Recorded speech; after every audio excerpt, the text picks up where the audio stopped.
Viewers, आज की video में हम डिस्कस करेंगे अरिस्टोटल का बताया हुआ प्लॉट स्ट्रक्चर कि कैसे ट्रेजेडी के प्लॉट को क्रिएट किया जाता है। ये स्ट्रक्चर आज भी उतना ही रेलिवेंट है जितना अरिस्टोटल के टाइम पीरियड में था। अरिस्टोटल कहता है कि प्लॉट ट्रेजेडी का सबसे इम्पोर्टेंट पार्ट है। कैरेक्टर्स के बगैर ट्रेजेडी हो सकती है, लेकिन एक्शंस के बगैर एक ट्रेजेडी नहीं हो सकती। ट्रेजेडी में एक्शंस को इमिटेट किया जाता है, एक्शंस मिलकर इवेंट्स बनाते हैं और इन इवेंट्स की अरेंजमेंट से प्लॉट क्रिएट होता है। प्लॉट को एक्ट्स में डिवाइड किया जाता है और एक्ट्स फर्दर सीन्स में डिवाइड किए जाते हैं। अरिस्टोटल कहता है कि प्लॉट ट्रेजेडी का एक लिविंग ऑर्गेनिज्म है। प्लॉट का एक स्पेसिफिक साइज और लेंथ होनी चाहिए। इसमें इवेंट्स को लॉजिकल तरीके से एक सीक्वेंस में तरतीब दिया जाए। फिर अरिस्टोटल कहता है कि प्लॉट की प्रॉपर बिगनिंग, मिडल और एंडिंग हो। प्लॉट कॉम्प्लेक्स हो, इसमें रिवर्सल और रिकॉग्निशन भी होनी चाहिए और ये लॉ ऑफ प्रोबेबिलिटी और नेसेसिटी के अकॉर्डिंग हो। अरिस्टोटल प्लॉट के फर्दर कुछ कंपोनेंट्स बताता है। सबसे पहले है एक्सपोजिशन, यानी बिगनिंग ऑफ द स्टोरी। शुरू में इंसाइटिंग इंसिडेंट्स होते हैं, यानी कहानी का थीम, सेटिंग और कैरेक्टर्स इंट्रोड्यूस करवाए जाते हैं और कॉन्फ्लिक्ट दिखाया जाता है। कॉन्फ्लिक्ट का मतलब है दो ऑपोजिट फोर्सेस के दरमियान स्ट्रगल। कॉन्फ्लिक्ट किसी भी स्टोरी का सबसे ज़रूरी हिस्सा है क्योंकि इसी से फर्दर इंसिडेंट्स और एक्शंस प्रोड्यूस होते हैं। कॉन्फ्लिक्ट दो तरह के हो सकते हैं, एक्सटर्नल और इंटरनल। एक्सटर्नल कॉन्फ्लिक्ट वो होता है जिसमें कैरेक्टर किसी आउटर फोर्स के खिलाफ स्ट्रगल करता है। ये आउटर फोर्स कोई पर्सन भी हो सकता है, यानी जब कैरेक्टर बाहर की दुनिया में कोई सिचुएशन फेस करे या बाहर की दुनिया में किसी आदमी के साथ उसकी लड़ाई हो तो ये एक्सटर्नल कॉन्फ्लिक्ट है।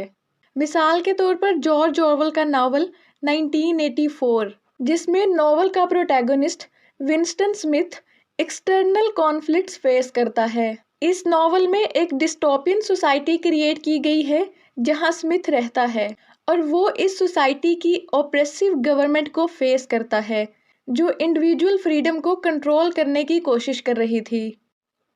जबकि इंटरनल कॉन्फ्लिक्ट वो होता है जो कैरेक्टर के अपने ही माइंड में चलता रहता है। कैरेक्टर कोई भी एक्शन नहीं ले पाता और ना ही कोई डिसीजन कर पाता है। मिसाल के तौर पर शेक्सपियर का प्ले हैमलेट, जिसमें title character internal conflict face करता है। हैमलेट अपने बाप की मौत का बदला लेने के लिए अपने ही मॉरल प्रिंसिपल्स में उलझा रहता है। वो डिसीजन नहीं ले पाता और कहता है टू बी और not to be, that is the question. फिर प्लॉट में राइजिंग एक्शंस होते हैं। कैरेक्टर अपनी प्रॉब्लम्स और अपने कॉन्फ्लिक्ट्स को सॉल्व करने की कोशिश करते हैं लेकिन नहीं कर पाते, फेल हो जाते हैं। फिर है क्लाइमैक्स। ये स्टोरी का टर्निंग पॉइंट होता है और इस टाइम कहानी में बहुत ज़्यादा सस्पेंस क्रिएट हो जाता है। फिर फॉलिंग एक्शंस होते हैं, यानी ऐसे एक्शंस जो क्लाइमैक्स के बाद अक्कर होते हैं और अब स्टोरी में टेंशन कम होना शुरू हो जाती है। फिर ऑडियंस में ट्रेजिक इमोशंस यानी पीटी और फियर इवोक होते हैं। हीरो अपनी ही किसी गलती की वजह से यानी अपने ही ट्रेजिक फ्लॉ की वजह से किसी मुश्किल में फंस जाता है तो ऑडियंस में पीटी और फियर जैसे इमोशंस इवोक होते हैं। फिर ऑडियंस का कैथारसिस होता है, यानी पर्जिंग ऑफ दीज इमोशंस, और ऑडियंस एक सेंस ऑफ प्योरिफिकेशन महसूस करती है, उन्हें रिलीफ मिलता है। फिर है रेजोल्यूशन। ये कहानी की एंडिंग होती है, यानी जब ऑडियंस को सारे सवालों के जवाब मिल जाते हैं और कहानी को एक सेटिस्फैक्ट्री स्टेट पर लाया जाता है और यही कहानी एंड हो जाती है। व्यूअर्स, उम्मीद करती हूँ आपको ये वीडियो समझ में आई होगी। Thank you so much for watching.